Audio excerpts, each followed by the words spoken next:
신약성경 요한복음 3장 16절에서 21절 말씀 제가 봉독하겠습니다. 하나님이 세상을 이처럼 사랑하사 독생자를 주셨으니 이는 그를 믿는 자마다 멸망하지 않고 영생을 얻게 하려 하심이라. 하나님이 그 아들을 세상에 보내신 것은 세상을 심판하려 하심이 아니요 그로 말미암아 세상이 구원을 받게 하려 하심이라. 그를 믿는 자는 심판을 받지 아니하는 것이요 믿지 아니하는 자는 하나님의 독생자의 이름을 믿지 아니하므로 벌써 심판을 받은 것이니라. 그 정죄는 이것이니 곧 빛이 세상에 왔으되 사람들이 자기 행위가 악함으로 빛보다 어둠을 더 사랑한 것이니라. 악을 행하는 자마다 빛을 미워하여 빛으로 오지 아니하나니 이는 그 행위가 드러날까 함이요 진리를 따르는 자는 빛으로 오나니 이는 그 행위가 하나님 안에서 행한 것임을 나타내려 함이라 하시니라. 우리를 위한 하나님의 말씀입니다. 이재다임 목사님께서 최고의 선물 예수 그리스도라는 제목으로 하나님 말씀 전하여 주시겠습니다.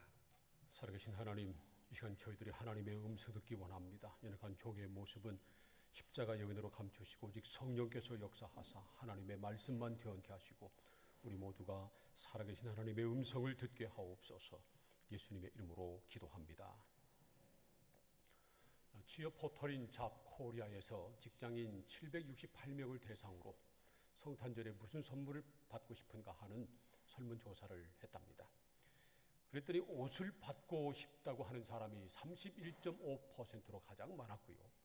그 다음에 액세서리를 받고 싶다는 사람이 29.1%, 그래도 현금이 좋다는 사람이 28.8%였답니다. 여러분은 어때요? 올 성탄절에 누가 선물을 준다면 옷이 좋겠어요? 액세서리가 좋겠어요? 아니면 그래도 현찰이 좋겠어요?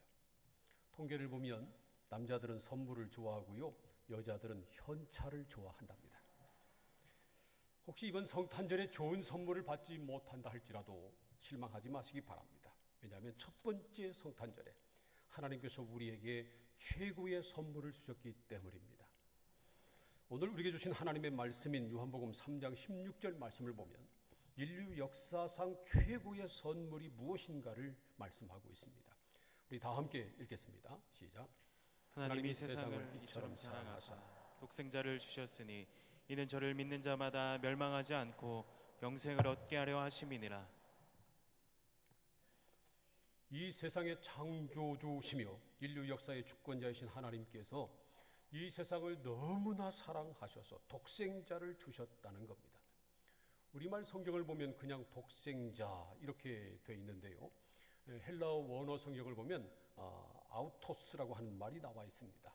이 말을 영어로 번역하면 his, 그의 그런 뜻입니다. 그래서 킹 제임스 버전 영어 성경을 보면 이 부분을 his only begotten son, 그렇게 하나님의 독생하신 아들, 그렇게 번역을 했습니다.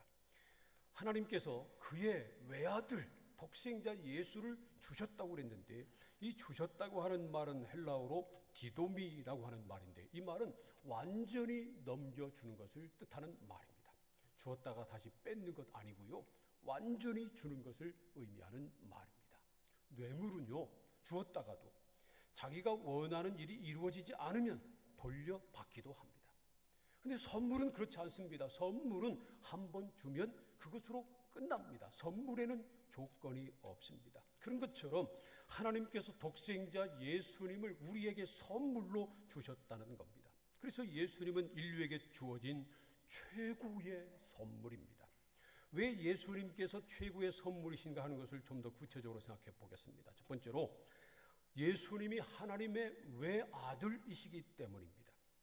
하나님이 인류에게 주신 선물은 너무 많아서 이루 헤아릴 수 없습니다. 하늘에 있는 해, 달, 별 다 하나님이 주신 선물입니다. 우리가 발을 딛고 살고 있는 이 지구, 아름다운 산과 넓은 바다, 맑은 공기, 물, 이것 다 하나님이 주신 선물입니다. 우리가 살고 있는 가정도 하나님이 주셨습니다. 남편, 아내, 부모, 형제, 자녀들 다 하나님이 주신 선물입니다. 우리가 예배 드리고 있는 교회도 역시 하나님이 주신 선물입니다. 이 예배당도 그렇고요, 교회도 그렇고요, 함께 예배 드리고 있는 우리 모든 성도들 다 하나님이 주신 선물입니다. 그런데 이 모든 선물 가운데 가장 귀한, 가장 크고 놀라운 최고의 선물은 다름 아니라 바로 예수 그리스도이십니다. 하나님께서 세상 사람들에게 아름다운 자연도 주시고요, 또 가정과 좋은 사람들을 주신 이유는 사람들이 하나님이 만드신 세상에서 하나님을 경외하며 행복하게 살라고 하신 뜻이었습니다.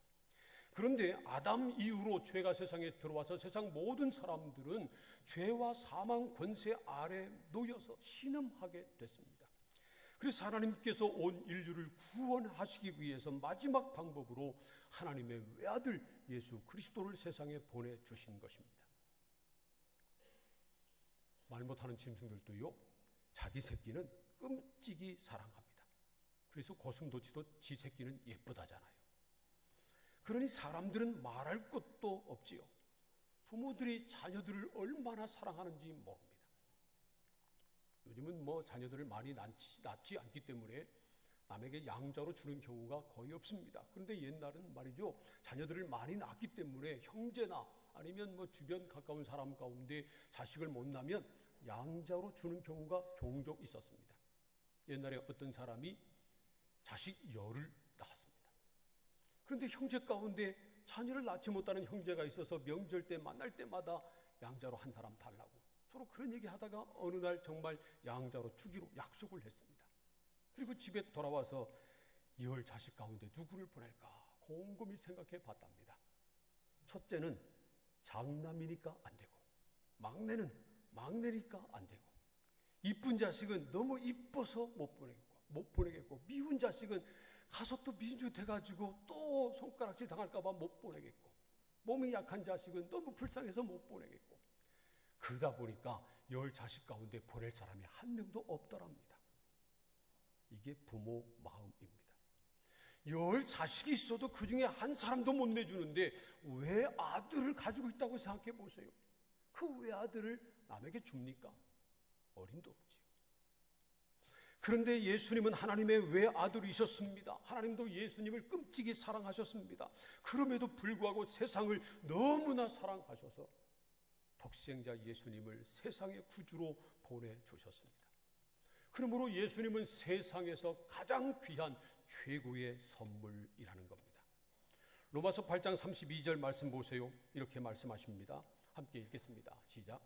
자기 아들을 아끼지 아니하시고 우리 모든 사람을 위하여 내어주시니가 어찌 그 아들과 함께 모든 것을 우리에게 은사로 주지 아니하시겠느뇨. 지금 읽은 말씀은 개정 성경이 아니라 개역 성경입니다. 개정 성경을 보면 맨 마지막에 그냥 주지 아니하시겠느뇨 그렇게 되어 있습니다. 그런데 전에 번역인 개역에서는 은사로 주시지 아니하겠느냐 그렇게 말씀을 했습니다. 원래 이 준다고 하는 말은 카리조이라고 하는 카리조마이라고 하는 그런 헬라어입니다. 원어로 보면. 그런데 그 말은 카리스라고 하는 말이 어근입니다. 이 카리스라고 하는 말이 바로 은혜, 선물, 은사 그런 뜻입니다. 그래서 표준 세번역 성경도요 이 부분을 선물로 거저 주시지 않으시겠습니까? 그렇게 번역을 했습니다. 그러니까 은사로 주시지 않으시겠느냐 이 말은 좀 더 의역한 거죠. 분명한 것은 하나님께서 우리에게 아들까지도 아끼지 아니하시고 선물로 주셨는데 그 아들과 함께 다른 것들을 선물로 주시지 아니하시겠느냐 하는 것입니다. 이 말씀을 바꿔 말하면 아들 예수가 최고의 선물이다 하는 그러한 뜻입니다. 여러분, 예수 그리스도가 이 세상 최고의 선물이심을 믿으시기를 축복합니다. 두 번째로 예수님을 통해서 영생을 얻기 때문에 그렇습니다. 요한복음 3장 16절과 17절 말씀을 함께 읽겠습니다. 다 함께 시작. 하나님이 세상을 이처럼 사랑하사 독생자를 주셨으니 이는 그를 믿는 자마다 멸망하지 않고 영생을 얻게 하려 하심이니라. 하나님이 그 아들을 세상에 보내신 것은 세상을 심판하려 하심이 아니요 그로 말미암아 세상이 구원을 받게 하려 하심이라. 하나님께서 독생자이신 예수님을 이 세상에 선물로 보내주신 이유는 누구든지 그 예수를 믿는 사람들이 멸망하지 않고 영생을 얻게 하려 하심이라 하는 말씀입니다. 영생이라고 하는 말은요 우리가 이 몸을 가지고 세상에서 영원히 사는 것을 뜻하는 말이 아닙니다. 육신을 가진 모든 사람들은 절대로 영원히 살 수 없습니다. 만약에 우리가 이 육신 가지고 늙어가는 병드는 이 육신 가지고 이 땅에서 영원히 살라고 한다면 그것보다 큰 형벌은 없을 것입니다. 육신을 가진 사람들은 누구나 나이가 들면 늙고요, 때가 되면 죽는 것, 이거 하나님께서 정하신 섭리입니다. 그러나 죽는 것으로 끝나는 것은 결코 아닙니다. 히브리서 9장 27절 말씀 보세요. 한 번 죽는 것은 사람에게 정해진 것이요 그 후에는 심판이 있으리니, 그렇게 말씀합니다. 사람이 한 번 죽는 것은 하나님이 정하신 법이라는 겁니다. 누구나 다 죽습니다. 그러나 죽는 것으로 끝나는 것이 아니고요, 그 이후에 심판이 있다는 겁니다. 그래서 어떤 사람은 천국에 들어가서 영생 복락을 누리고요, 어떤 사람은 지옥에 떨어져서 영원한 형벌을 받게 된다는 것입니다. 이처럼 영생은 이 세상에서 죽지 않고 영원히 사는 것이 아니고 하나님 나라에 들어가서 하나님의 얼굴을 친히 배웠고 예수 그리스도와 함께 영생 복락을 누리는 것입니다. 그래서 예수님이 이렇게 말씀하셨습니다. 요한복음 14장 1절부터 3절까지 말씀을 함께 읽겠습니다. 시작. 너희는 마음에 근심하지 말라. 하나님을 믿으니 또 나를 믿으라. 내 아버지 집에 거할 것이 많도다. 그렇지 않으면 너에게 일렀으리라. 내가 너희를 위하여 거처를 예비하러 가노니 가서 너희를 위하여 거처를 예비하면 내가 다시 와서 너희를 내게로 영접하여 나 있는 곳에 너희도 있게 하리라. 거처라고 하는 말은 거할 처소, 집을 뜻하는 것입니다. 하나님께서 하나님 나라에 우리가 거할 처소, 우리의 집을 예비해 두셨다는 말씀입니다. 얼마 전에 행정자치부의 발표에 의하면 우리나라 가구 가운데 말이죠, 가정 가운데 무주택 가구, 집을 소유하지 못한 가구의 퍼센티지가 45%나 된답니다. 물론 우리나라는 주택 보급률이 100%가 넘습니다. 우리나라에 있는 주택은 말이죠, 모든 가구 수들이 들어가서 다 살고도 남는 그런 넉넉한 가구가, 집이 다 있다는 겁니다. 그럼에도 불구하고 주택을 소유하지 못한 가구 수가 45% 정도 된다는 겁니다. 아마 우리 성도님들 가운데서도 자기 소유 집이 없어서 새를 살고 있는 그런 분들도 있을 겁니다. 제가 목회하면서 우리 성도들을 보는 재미 가운데 하나가 우리 성도들의 형편이 점점 좋아지는 겁니다.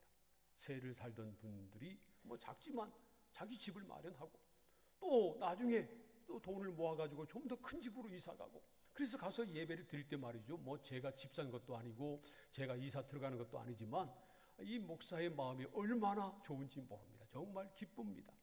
제가 바라기는 우리 성도들 세상에 사는 동안 형편이 점점 나아지기를 축복합니다. 여러분들이 경제적으로 점점 더 넉넉해질 수 있기를 축복합니다.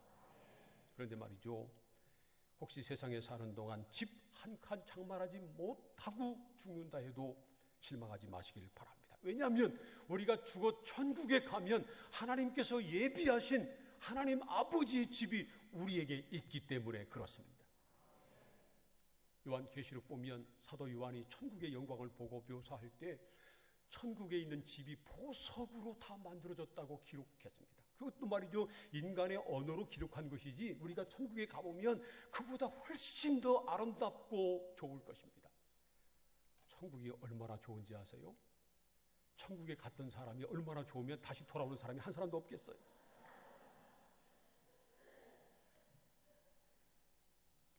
이 세상에 있는 집은 돈을 주고 사지만 천국에 있는 아버지 집은 돈을 주고 사는 것이 아닙니다. 헌금을 많이 해야 가는 그런 곳이 아닙니다. 누구든지 예수 그리스도를 주로 믿기만 하면 천국의 아버지 집에 들어가는 것을 분명히 믿으시기를 축복합니다. 그래서 예수님이 요한복음 14장 6절에서 이렇게 말씀하십니다. 예수께서 이르시되 내가 곧 길이요 진리요 생명이니 나로 말미암지 않고는 아버지께로 올 자가 없느니라. 이처럼 누구든지 길과 진리요 생명 되신 예수 그리스도를 믿기만 하면 예수 그리스도로 말미암아 아버지 집 천국에 들어가서 영생 복락을 누리게 될 것입니다. 그래서 예수 그리스도가 세상에서 최고의 선물이라는 겁니다. 사랑하는 성도 여러분, 자기를 구주로 믿는 사람에게 영생을 주시는 예수 그리스도가 최고의 선물인 것을 믿으시기를 바랍니다. 그리고 최고의 선물이신 예수 그리스도를 주로 받아들이시기를 축복합니다. 아무리 귀하고 값진 선물이라도요, 우리가 받지 않으면, 그건 내 것이 아닙니다. 나하고 아무 상관이 없습니다. 누가 여러분을 너무 사랑해서 여러분에게 너무 고마워서 아주 값진 보석 같은 선물을 사가지고 예쁘게 포장해서 여러분을 찾아가서 주었는데 여러분이 받지 않아 보세요. 아무리 값지고 귀한 선물이라도 여러분이 받지 않으면 여러분에게는 무용지물입니다. 그래서요, 호의로 주는 선물이라면 기쁘게 받아야 합니다. 물론 뇌물은 단 한 푼도, 손수건 한 장이라도 받지 말아야 합니다. 그러나 선의로 주는 선물이라면 받아야 합니다. 악의로 주는 것은 받지 마세요. 누가 여러분들에게 악의로 스트레스를 주려고 해도 받지 마세요. 스트레스 같은 것은 남이 아무리 주려고 해도 안 받으면 돼요. 왜 그런 건 받아요? 그건 받지 말아야지. 그러나 하나님의 선물은 받아야 합니다. 최고의 선물인 예수 그리스도는 받으시기를 축복합니다. 무슨 일이 있어도 하나님의 최고의 선물인 예수 그리스도는 받아들여야 합니다. 보통 선물은요, 받으면 좋고요, 안 받으면 그만인 경우가 많습니다. 그러나 최고의 선물인 예수 그리스도는 받지 않으면 큰일 납니다. 요한복음 3장 18절 말씀을 함께 읽겠습니다. 다 함께 시작. 그를 믿는 자는 심판을 받지 아니하는 것이요 믿지 아니하는 자는 하나님의 독생자의 이름을 믿지 아니하므로 벌써 심판을 받은 것이니라. 예수 그리스도, 하나님의 최고의 선물인 하나님의 외아들 예수 그리스도, 그 사람을 믿는 사람은 심판을 받지 않지만 믿지 아니하는 사람은 심판을 받을 것이다, 그렇게 말씀합니다. 그러므로 우리는 하나님의 선물인 예수 그리스도를 받아들여야 합니다. 그래서 우리가 하나님의 자녀가 되는 놀라운 권세를 누려야 합니다. 여러분, 예수 그리스도를 주로 믿을 뿐만 아니라 예수 그리스도를 여러분의 마음속에 주님으로 모셔드리기를 축복합니다. 보통 선물은요, 남이 주는 선물 받아가지고 그게 별거 아니라면 그냥 집 안으로 가지고 들어가지 않습니다. 그냥 문 밖에 두기도 합니다. 좀 괜찮은 거면 문 열고 집 안으로 가지고 들어갑니다. 그리고 아주 귀한 것은요, 안방으로 가지고 들어가서 장롱 안에 둡니다. 그런데 아무리 귀한 보석이라도 겨우 우리 손에 끼든지 귀에 달든지 목에 걸든지 우리 몸에 걸치는 것에 불과합니다. 그러나 최고의 선물인 예수 그리스도는 장롱 안에 모셔두어서도 안 되고요, 십자가 목걸이 단순히 걸고 다니는 것으로 끝나도 안 되고요, 우리 마음속에 주님으로 모셔드려야 합니다. 사랑하는 성도 여러분, 예수 그리스도를 마음속에 주님으로 모셔드리기를 축복합니다. 우리가 예수 그리스도를 믿고 마음속에 주님으로 모셔드리면 하나님의 자녀가 되는 놀라운 권세를 누리게 될 것입니다. 사람들이 주고받는 선물은 대부분 다른 사람들과 나누기 어려운 것들입니다. 물론 말이죠, 누가 여러분에게 사탕 한 봉지 선물로 주면 그거야 뜯어가지고 옆에 있는 사람 함께 나눠줄 수 있죠. 그런데 누가 여러분에게 다이어 반지를 줬는데 그거 콩 한쪽 나눠 먹듯이 그걸 잘라가지고 남한테 줄 수 있습니까? 사실 세상에서 주고받는 선물은 귀할수록 자기만 혼자 독점하려고 합니다. 그런데 최고의 선물, 하나님께서 우리에게 주신 최고의 선물인 예수 그리스도는 나누면 나눌수록 귀해지고 나누면 나눌수록 값진 선물입니다. 그래서 최고의 선물인 것입니다. 이 세상의 선물은요, 어떤 사람에게는 꼭 필요하지만 어떤 사람에게는 전혀 필요하지 않는 경우도 많습니다. 아주 좋은 골프채 세트가 몇백만 원, 몇천만 원 하는 것도 있다고 하는데 그거 갖다 줘도요, 골프를 치지 않는 사람, 또 배울 수 없는 그런 사람에게는 아무 소용이 없습니다. 모든 것이 그렇습니다. 그러나 오직 예수 그리스도, 하나님이 주신 최고의 선물인 예수 그리스도만은 모든 사람들에게 필요합니다. 그래서 세상의 최고의 선물인 것입니다. 예수님은 이 세상 모든 사람들에게 필요합니다. 가난한 사람에게도, 돈이 많은 사람에게도 예수님은 필요합니다. 많이 배운 사람에게도 읽지 않무식인 사람에게도 예수님은 필요합니다. 몸이 건강한 사람에게도 병들어 골골하는 사람에게도 예수님은 필요합니다. 어린 꼬맹이에게도 예수님이 필요하고요. 나이 드신 어르신들에게도 예수님은 필요합니다. 그럼에도 불구하고 아직도 많은 사람들이 예수님을 믿지 않고 있습니다. 예수가 그리스도이심을, 예수가 영생을 주시는 하나님의 최고의 선물임을 알지 못하기 때문에 그렇습니다. 그래서 우리가 예수 그리스도를 그들에게 소개해야 합니다. 예수 그리스도를 전해야 하는 것입니다. 성경을 보면요, 최고의 선물인 예수 그리스도를 믿는 사람들, 예수 그리스도를 만난 사람들, 그래서 예수가 보화인 것을 깨달은 사람들은 그 예수 그리스도를 나누었습니다.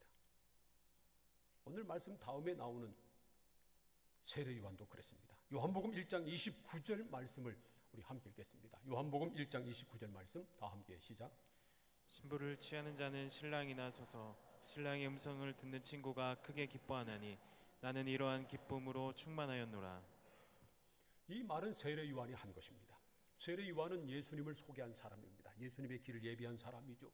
먼저 회개 세례를 베풀고요, 나중에 예수님께서 세례 받으러 나오셨을 때 보라, 세상 죄를 지고 가는 하나님의 어린 양이로다, 예수가 그리스도이심을 선언했습니다. 그런데 예수님께서 사역을 시작하자 세례 요한의 세례를 받고 세례 요한을 따르던 사람들 가운데 예수님을 따르는 사람들이 많이 생겼습니다. 그러자 그것을 본 세례 요한의 제자가 세례 요한에게 와서, 선생님, 당신에게 세례 받은 사람들이 다 예수님에게 갑니다. 이 말을 했을 때 세례 요한이 바로 이 말씀을 한 겁니다. 신부를 취하는 자는 신랑이나 서서 신랑의 음성을 듣는 친구가 크게 기뻐하나니 나는 이러한 기쁨으로 충만하였노라. 결혼식에 신랑을 맡고 신랑을 취하는 사람은 신부지만 신랑 친구들이 함께 와서 신랑이 오는 소리를 듣고 함께 기뻐한다는 겁니다. 자기는 그런 기쁨이 충만하다고 그렇게 말했습니다. 신랑은 예수를 가리키는 거죠. 자기는 신랑이 아니지만 다른 사람들이 신랑 예수 그리스도를 영접하는 그 모습을 보고 신랑 친구처럼 자기가 기뻐하고 있다는 겁니다. 사도 바울도 그랬습니다. 사도 바울도 그런 기쁨을 누렸습니다. 빌립보서 1장 18절 말씀을 우리 함께 읽겠습니다. 다 함께 시작. 그러면 무엇이냐, 거칠애로 하나 참으로 하나 무슨 방도로 하든지 전파되는 것은 그리스도니 이로써 나는 기뻐하고 또한 기뻐하리라. 지금 사도 바울은 복음을 전하다가 붙잡혀서 감옥에 갇혀있는 그런 신세였습니다. 자기는 복음을 전할 수 없었지만 다른 사람들이 열심히 복음을 전해서 그리스도가 전파되고 있다고 하는 소식을 감옥에서 듣고 나는 기뻐하고 또한 기뻐한다. 자기 몸은 지금 감옥에 갇혀 있지만, 고난 가운데 있지만 그리스도가 전파되는 것 때문에 기뻐한다는 것입니다. 사도 바울이 예수를 모르고 예수 믿는 사람들을 잡아 핍박할 때 그는 악에 차 있었습니다. 그러다가 부활하신 주님을 만나고 그리고 예수가 그리스도이심을 깨달아 안 다음에 그는 예수님 주시는 기쁨이 너무 컸습니다. 그래서 모든 것을 다 배설물로 여기고 예수를 가장 귀하게 여겼습니다. 그는 그 기쁨만 누린 것이 아니라 그리스도가 전해지는, 그리스도를 전하는 그 기쁨도 함께 누린 것입니다. 저와 여러분에게 이 두 가지 기쁨이 함께 있기를 축복합니다. 저도요, 어렸을 때부터 어머니를 따라서 교회 다녀서 예수를 믿었지만 고등학교 때 부흥에 참석했다가 구원의 중생의 체험을 했습니다. 예수님의 십자가 보혈로 모든 죄가 다 씻어졌고 그리스도 안에서 거듭난 새 사람이 됐다고 하는, 중생한 하나님의 자녀가 됐다고 하는 확신이 생겼을 때 제 마음에 얼마나 큰 기쁨이 찾아왔는지 모릅니다. 세상을 다 가진 것 같았습니다. 근데 그리고 제가 열심히 주의 일을 했습니다. 그러다가 제가 전도해가지고 예수 믿게 된 사람 가운데 목사가 된 사람이 있습니다. 최재식 목사라고 지금 대전에서 목회하고 있는데요, 이제는 교회 개척을 했는데 교회가 성장해서 우리 교단 총회를 하면 대의원으로 꼭 옵니다. 그러니까 1년에 한 번은 꼭 만나거든요. 총회 때 만나면 멀리서 저를 보고 이렇게 부릅니다. 선생님! 목사님도 아니고 선배님도 아니고 아직도 그 친구는 저를 만나면 선생님 그렇게 부릅니다. 그렇게 그런 사람이 목사가 돼서 열심히 목회 잘하는 것을 보면 얼마나 기쁜지 모릅니다. 여러분, 저와 여러분에게 이런 놀라운 기쁨이 있기를 소원합니다. 역사상 최고의 선물은 바로 예수 그리스도이십니다. 예수님은 하나님의 외아들이시기 때문에 그렇고, 그 예수 그리스도를 믿는 사람에게 영생이 주어지기 때문에 그렇습니다. 오직 예수님만이 세상 모든 사람을 구원하는 구주이시기 때문에 예수님은 이 세상 최고의 선물입니다. 여러분, 우리가 지금까지 받은 선물 가운데 예수 그리스도보다 귀한 선물이 있었나요?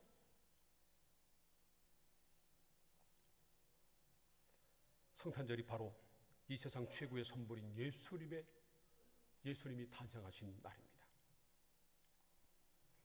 우리가 이 놀라운 하나님의 선물인 예수 그리스도를 믿고 구주로 받아들이고 영생이라고 하는 놀라운 선물을 받았는데, 우리가 이 최고의 선물을 받기만 하고 그냥 있으면 말도 안 되는 겁니다.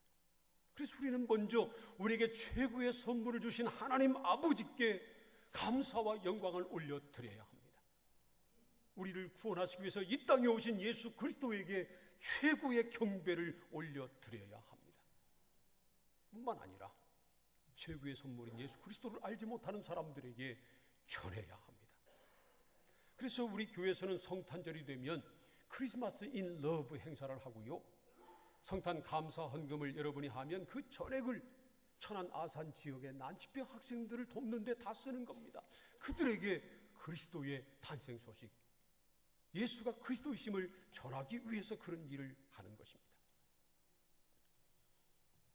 크리스마스 인 러브 2015가 이제 이번 주 토요일에 있습니다.